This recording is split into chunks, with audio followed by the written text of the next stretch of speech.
Με απόλυτη επιτυχία διοργανώθηκε σήμερα Σάββατο 10 Οκτωβρίου το πρωτάθλημα ποδηλασίας ατομικής χρονομέτρησης από την Ένωση Ποδηλατικών Σωματείων Μακεδονίας Θράκης.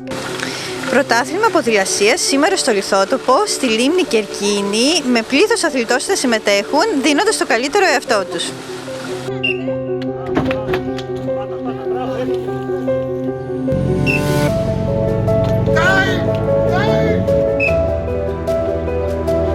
Η συμμετοχή ήταν μεγάλη και πλήθος αθλητών όλων των ηλικιών έδωσαν τον παρόν σε έναν αγώνα που κέρδισε τις εντυπώσεις.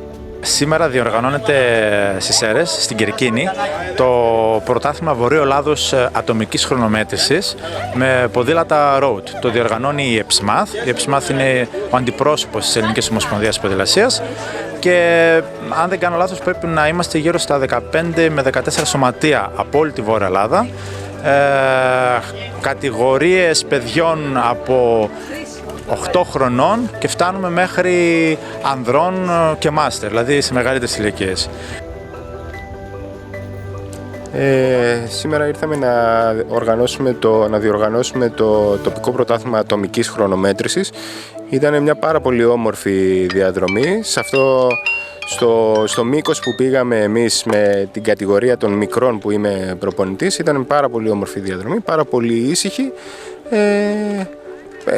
Ελπίζω να συνεχίσουν να διοργανώνονται έτσι σε τέτοια μέρη, σε τόσο όμορφα μέρη, τόσο όμορφες αγωνιστικές ημέρες. Το φυσικό περιβάλλον της Λίμνης Κερκίνης και ο τέλειος καιρός έδωσαν την ευκαιρία να επισκεφτούν την εκδήλωση πολλοί επισκέπτες από την γύρω περιοχή και όχι μόνο. Είμαι γιατρός εδώ στην ομάδα και εθελόντρια στην εθελοντική και διασωστική ομάδα της ΕΠΟΜΕΑ και έχουμε έρθει σήμερα για την κάλυψη των ποδηλατικών αγώνων. Σε περίπτωση που συμβεί οτιδήποτε, αναλαμβάνουμε την πρόληψη και τη θεραπεία των ατυχημάτων. Εμείς ερχόμαστε από την γειτονική Ξάνθη. Ο σύλλογος ο δικός μας, ο Πίγασος Ξάνθης, συμμετέχει από το 1998 στα πρωταθλήματα της Ελληνικής Ομοσπονδίας Ποδηλασίας, αλλά και της Ένωσης Ποδηλατικών Σωματείων Μακεδονίας Θράκης.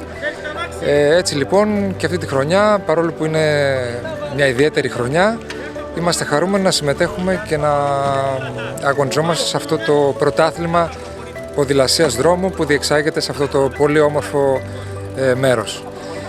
Αποφασίσαμε να κάνουμε το πρωτάθλημα Βορείου Ελλάδος εδώ, σε όλες τις κατηγορίες, σε συνεργασία με το Δήμο, ο οποίος μας συμπαραστέκεται με τον καλύτερο τρόπο. Οι αθλητές που συμμετέχουν είναι 140 σε όλες τις κατηγορίες και όπως είπα προηγουμένως είναι πρωτάθλημα Βορείου Ελλάδος. Έχει από μικρά μέχρι και μάστερ που είναι οι μεγαλύτερες, μέχρι και αθλητές που είναι 60 χρονών και άνω. Του χρόνου να προγραμματίσουμε ένα αγώνα να κάνουμε το γύρο της Λίμνης σε ένα αγώνα αντοχής βέβαια. Η ομάδα μας έφερε πολλές επιτυχίες, πολλές πρωτιές. Μεγάλη ομάδα, 25 άτομα σε όλες τις κατηγορίες, από μίνι μέχρι και μάστερ, από δημοτικό μέχρι και 60 χρονών δηλαδή. Ο ΠΑΟΚ είναι από τα πιο παλιά τμήματα, η ποδηλασία του ΠΑΟΚ είναι από τα πιο παλιά τμήματα. Έχουμε στείλει και αθλητές στην Ολυμπιάδα, έχουμε βγάλει κανιονίκες, πρωταθλητές Ελλάδος. Είμαστε ένα τμήμα ενεργό με πολλές επιτυχίες. Το όνομά σου? Τουρλίδα Έσπινα. Ασχολείσαι χρόνια με την ποδηλασία? Ναι, 7 χρόνια. Κέρδισες? Βγήκα πρώτη. Συγχαρητήρια, μπράβο. Ευχαριστώ πολύ. Εσύ πόσα χρόνια ασχολείσαι? 8 χρόνια και εντάξει, αυτό το αποτέλεσμα περίμενα, οπότε... Σου αρέσει πολύ φαντάζομαι. Πάρα πολύ. Εγώ είμαι ο Τσιαβές ο Φώτης, ασχολούμαι 21 χρόνια με το ποδήλατο. Εσύ είσαι από τους παλιούς. Ναι, και δεν ξέρω τώρα το αποτέλεσμα, ή πρώτος ή δεύτερος. Πρώτος ο Τσορτουκίνης Αλβία από το ΠΑΟΚ, δεύτερη θέση Σαμοντόρου Αλεξάνδρου από το ΠΑΟΚ και στην τρίτη θέση ο Χατζηνικολάου Αντώνης από το Πίγασο Ξάνθης. Μετά την απονομή των μεταλλίων και το πέρας της εκδήλωσης, το ραντεβού κλείστηκε για του χρόνου για τον γύρο της Λίμνης Κερκίνης σε έναν αγώνα αντοχής με ποδήλατο. Πολλά συγχαρητήρια σε όλους τους αθλητές της διοργάνωσης. Ήταν ένας πολύ ωραίος αγώνας και υγιής. Ο Δήμος Ηράκλειας στάθηκε αρρωγός σε αυτή την εκδήλωση.